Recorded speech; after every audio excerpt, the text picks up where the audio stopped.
तो चलिए स्टूडेंट्स, आज हम वन सैम्पल टी टेस्ट का एग्जाम्पल देखते हैं। वन सैम्पल टी टेस्ट के बारे में, जो कि टी टेस्ट का एक प्रकार है, सबसे पहले कुछ जान लिया जाए। We use one sample t test when compare the mean of a single group of observation with a specific value. मतलब ये हुआ कि जब स्टडी किया जाने वाला ग्रुप सिंगल होता है, 2 या 3 ग्रुप नहीं होते हैं, और इसी सिंगल ग्रुप की मीन को दी गई स्पेसिफिक वैल्यू या पॉपुलेशन मीन, जो आपको क्वेश्चन में दी हुई रहेगी, से कंपेयर किया जाता है। आगे देखिए और क्लियर होगा। In one sample t test we know the population mean, we draw a random sample from the population and then compare the sample mean with the population mean and make a statistical decision as to whether or not the sample mean is different from the population mean। मतलब क्या हुआ, इस test में हमें population mean पता होती है, question में दी हुई रहेगी, ऑलरेडी ये निकाला हुआ रहता है, और हम होल पॉपुलेशन में से रैंडमली सैम्पल सेलेक्ट करके उससे सैम्पल मीन निकाल लेते हैं और यह चेक करते हैं कि सैम्पल मीन पॉपुलेशन मीन के बराबर है या उससे अलग है। ठीक है। वन सैम्पल टी टेस्ट में क्या होता है, सैम्पल या ग्रुप जो होगा आपका वो एक रहता है, 2 या 3 ग्रुप इसमें नहीं होते हैं, इसीलिए इसको एक वन सैम्पल टी टेस्ट या सिंगल सैम्पल टी टेस्ट कहा जाता है। आइए इस स्टेटमेंट को हम एग्जाम्पल से समझते हैं। अब आप स्लाइड में दिए हुए एग्जाम्पल को देखें। ठीक है, वो क्या है, एग्जाम्पल क्या है आपका, Raju restaurant near the railway station has been having average sales of 500 tea cups per day. ठीक है, एक रेस्टोरेंट है, राजू रेस्टोरेंट करके उसका नाम है, वो रेलवे स्टेशन के पास में है, जिसकी एवरेज सेल आपकी क्या है, 500 कप प्रतिदिन है। ये जो 500 की वैल्यू दी हुई है, 500 कप वैल्यू जो दी हुई है, यही आपकी पॉपुलेशन मीन है। ठीक है, ये आपको एक स्पेसिफिक वैल्यू दे दी गई जो कि आपकी पॉपुलेशन मीन है। Because of the development of bus stand near by it, expect to increase its sale during the first 12 days after the start of the bus stand, the daily sales were as under। ठीक है, ये कहा जा रहा है कि अब इस रेस्टोरेंट के पास एक बस स्टैंड डेवलप हो गया है, और उसके डेवलपमेंट के बाद ये एक्सपेक्ट किया जा रहा है कि जो चाय का कप का जो सेल है वो फर्स्ट 12 डे, जो प्रथम 12 दिन होंगे, उसमें क्या हो जाएगी, इंक्रीज़ कर जाएगी। और ये प्रथम 12 दिन की जो जैसे जैसे सेल है वो ऐसे दी हुई है, जैसे डे 1 पे कितने कप बिके, 550, डे 2 पे कितने हैं, 570, डे 3 पे 490, डे 4 पे 615, डे 5 पे 505, डे 6 पे 580 and so on from till 12 day. ठीक है, तो अब क्या करें, हमारे पास एक क्वेश्चन मिल गया हमको। ठीक है, इस क्वेश्चन में आपको पॉपुलेशन मीन आपको दी हुई है 500 कप। ठीक, अब आपको क्या करना है, इस क्वेश्चन से हाइपोथेसिस बिल्ड करनी है, क्योंकि टी टेस्ट का क्या काम होता है, टी टेस्ट का काम होता है हाइपोथेसिस टेस्टिंग का। इस एग्जाम्पल में 500 कप पर डे जो वैल्यू दी हुई है वही आपकी पॉपुलेशन मीन है, जो कि आपको पहले से पता है। अब आपको सैम्पल मीन निकाल के इसको पॉपुलेशन मीन से कंपेयर करना होगा, जो कि दोनों सेम है या डिफरेंट है। तो चलिए, जैसा कि हमें पहले से पता है कि टी टेस्ट हाइपोथेसिस टेस्टिंग का एक पैरामीट्रिक टेस्ट है, इस एग्जाम्पल से हमें सबसे पहले हाइपोथेसिस बनानी है। ठीक है, तो इसमें सबसे पहले हम नल हाइपोथेसिस बिल्ड करेंगे, जो इस प्रकार होगी। पहली होगी नल हाइपोथेसिस क्या होगी, नल हाइपोथेसिस या पहली हाइपोथेसिस आप कह सकते हैं, there will be no effect of development of bus stand near the restaurant on the sale of tea during the first 12 day.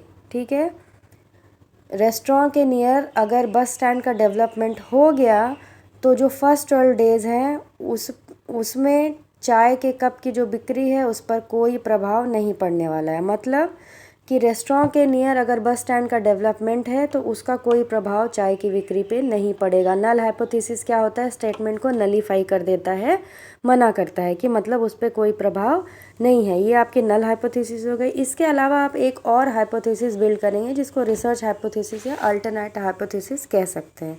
आपकी रिसर्च हाइपोथेसिस दूसरी क्या होगी, जो कि आपके क्वेश्चन में ही है कि इस it expects to increase its sale during the first 12 days after the start of the bus stand.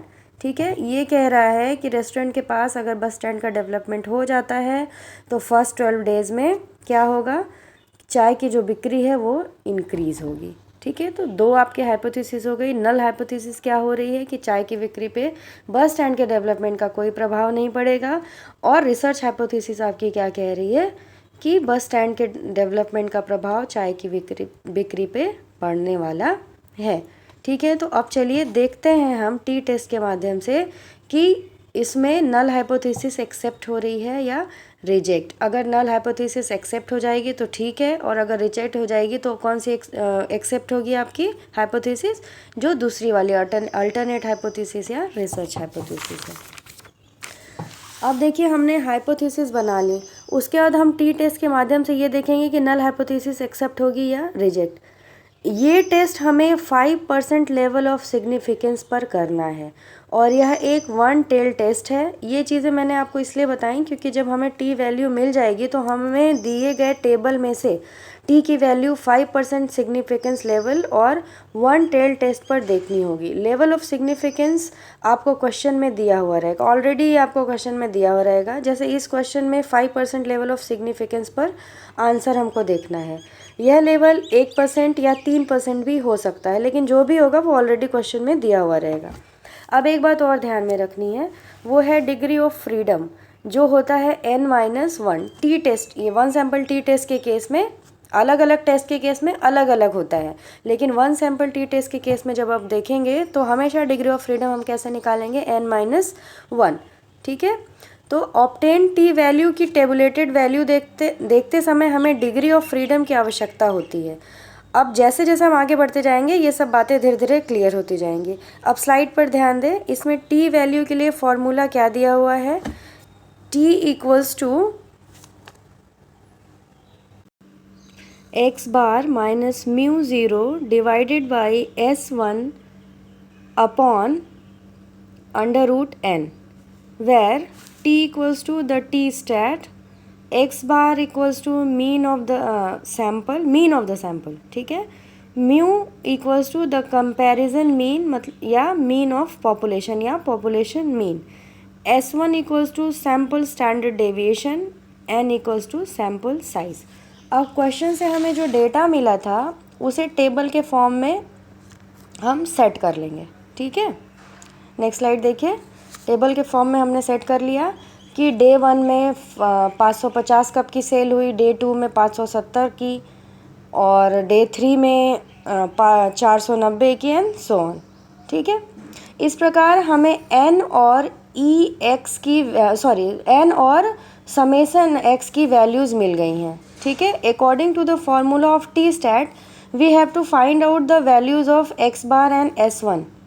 ठीक, अब टेबल आप देखिए, टेबल से हमें क्या मिल गया है, n की वैल्यू मिल गई है, जो सीरियल नंबर है या डे समझ लीजिए उसको आप। ठीक है, 1 2 3 4 से लेके 12 तक, तो वो n क्या आपका हो गया, वो 12 हो गया। इस टेबल से हमें क्या मिल गया, n मिल गया, n की वैल्यू मिल गई 12, और जो हमने चाय की कप्स की जो बिक्री है वो x था, x के बाद अगर हमने सारे x को जोड़ लिया है तो हमें समेशन x की वैल्यू भी मिल गई है। ठीक है, तो हमें अब करना क्या है कि टी स्टैट के अकॉर्डिंग हमको क्या फाइंड आउट करना रह गया है, x बार और S1।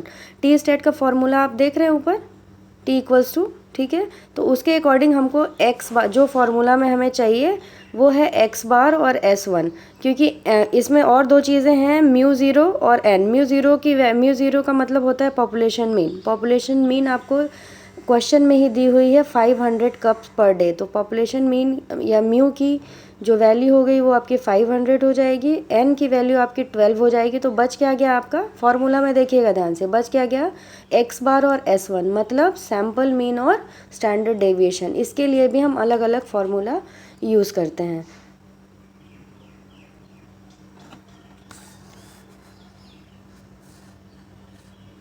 पॉपुलेशन मीन जिसे म्यू से डिनोट करते हैं वो हमें ऑलरेडी पता है। ठीक है ना, वो हमने पहले ही बता दिया। एक बार फिर से क्वेश्चन देखिए, उसमें जो average sale of cups per day दिया हुआ है, वही म्यू अर्थात पॉपुलेशन मीन की वैल्यू है, ठीक है।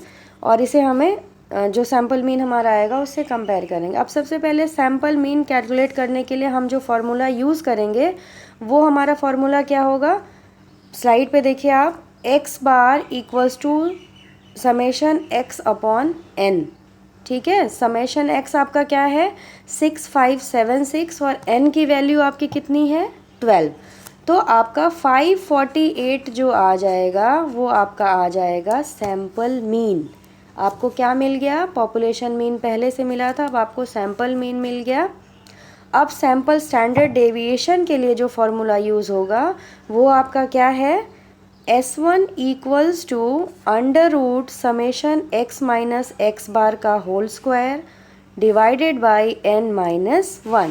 अब ध्यान से देखें, इस फॉर्मूला के लिए हमें x माइनस एक्स बार का होल स्क्वायर चाहिए, जिसके लिए हमें पहले इसे कैलकुलेट करना होगा। दिए गए स्लाइड में आप देखिए, ध्यान दे के देखिएगा कि पहले x माइनस एक्स बार किया गया है, अर्थात x में से सैम्पल मीन जो कि 548 आई है, ठीक है। सैम्पल मीन आपकी कितनी आई है 548 आई है, उसको घटाना है, फिर उसका स्क्वायर करके जोड़ देना है, ठीक है। तब हमें समेशन x माइनस एक्स बार की एक्स बार का होल स्क्वायर की वैल्यू मिल जाएगी। और ये वैल्यू आपकी कितनी आई है 23978।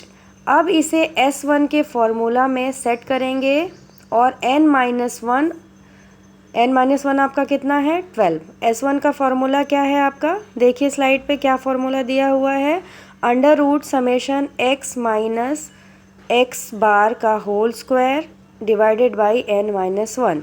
तो ऊपर वाली वैल्यू आपकी कितनी आ गई है 23978 डिवाइडेड बाई 12 माइनस 1 या डिवाइडेड बाई 11। तो से इसको डिवाइड कर 11 से डिवाइड करके सैम्पल स्टैंडर्ड डेविएशन की वैल्यू प्राप्त हो जाएगी हमें, ठीक है। जो हमें क्या मिली है सैम्पल स्टैंडर्ड डेविएशन की वैल्यू आपकी क्या होगी 46.68, ठीक है। स्लाइड में देखिए हमें क्या क्या चीज़ें मिल गई, सैम्पल मीन मिल गया 548, सैम्पल स्टैंडर्ड डेविएशन की वैल्यू मिल गई। अब क्या हो गया हमारा जो टी टेस्ट के फॉर्मूला पे आप पीछे जाइए, टी स्टैट के टी इक्वल्स टू वाले पे, तो उसमें अब आप देख लीजिए कि आपको जो जो चीज़ें रिक्वायर्ड थी वो मिल गई हैं। एक्स बार मिल गया है, मतलब सैम्पल मीन मिल गया है, म्यू की वैल्यू पहले से पता थी, S1 या स्टैंडर्ड डेविएशन भी पता हो गया है, और क्या है n आपको पहले से पता है, n क्या है 12 है, ठीक है। ये सारी वैल्यूज़ को आप क्या करेंगे t के फॉर्मूला में बिठाएंगे और उसको जब सॉल्व करेंगे तो आपका आंसर क्या आ जाएगा 3.56। ये वैल्यू क्या है आपकी टी स्टैट की वैल्यू है। एक बार और मैं रिपीट कर देती हूँ, इसमें 548 सैम्पल मीन है, 500 पॉपुलेशन मीन है, 46.68 सैम्पल स्टैंडर्ड डेविएशन है और 12 नंबर ऑफ आइटम्स है या n, ठीक है। और इससे सॉल्व करने के बाद हमें 3.56 टी वैल्यू मिल रही है। अब देखिए हमें इस टी वैल्यू का करना क्या है, अब हमें क्या करना है ये ध्यान से देखिएगा। मैंने स्टार्टिंग में ही बताया था कि इस कैलकुलेटेड टी वैल्यू को टेबुलेटेड टी वैल्यू से कंपेयर करना होगा, और यह comparison 1 tail 5% level of significance और n-1 अर्थात 12 minus 1 equals to 11 degree of freedom पर होगा। इसको समझने के लिए आप नेक्स्ट स्लाइड पे आइए। ये स्लाइड क्या है, इस स्लाइड में एक टेबल दिया हुआ है। इस टेबल में जब आप 5% level of significance for 1 tail test में 11 डिग्री ऑफ फ्रीडम या 11 DF पर t की वैल्यू देखेंगे तो वो आपको क्या मिल जाएगी 1.796, ठीक है। दिख रहा है, ये मैंने इस पर मार्क करके भी रखा है, ध्यान से देखिएगा। कैसे आपको ये टेबल देखना है, इस टेबल में 5% लेवल ऑफ सिग्निफिकेंस पर ये जो है 0.05 जो है वही 5% लेवल ऑफ सिग्निफिकेंस है, उसी को कहते हैं, ठीक है। 100 से इसको डिवाइड करेंगे तो कितना परसेंट आ जाएगा 5% आ जाएगा। तो इसको 5% लेवल ऑफ सिग्निफिकेंस पे वन टेल टेस्ट में देखेंगे। इसमें देखिए 2 टेस्ट दिए हुए हैं, level of significance for 2 tail test, लेकिन आपको इसमें नहीं देखना, आप नीचे आइए level of significance for 1 tail test. ठीक है, वो level of significance for 1 tail test में 5% degree of freedom, 5% level of significance पे 1 टेल टेस्ट में जब आप DF या डिग्री ऑफ फ्रीडम 11 पे देखेंगे तो ये वैल्यू आपकी कितनी आ रही है, 1.796। ठीक है, अब आपको और जो आपकी ऑब्जर्व्ड वैल्यू थी वो कितनी थी, टी स्टैट की 3.56। ठीक, अब आपको एक बात ध्यान में रखनी है, एकदम ध्यान से देखिएगा, अगर टेबुलेटेड वैल्यू ऑब्जर्व्ड वैल्यू से कम होगी तो, ठीक है, तो नल हाइपोथेसिस रिजेक्ट हो जाएगी। टेबुलेटेड वैल्यू का मतलब यही 1.796। ठीक, और यदि टेबुलेटेड वैल्यू ऑब्जर्व्ड या कैलकुलेटेड वैल्यू से अधिक होगी तो नल हाइपोथेसिस एक्सेप्ट हो जाएगी। एक बार और सुनिए ध्यान से, अगर टेबुलेटेड वैल्यू ऑब्जर्व्ड वैल्यू से कम होगी, अगर टेबुलेटेड वैल्यू ऑब्जर्व्ड वैल्यू से कम होगी तो नल हाइपोथेसिस रिजेक्ट हो जाएगी।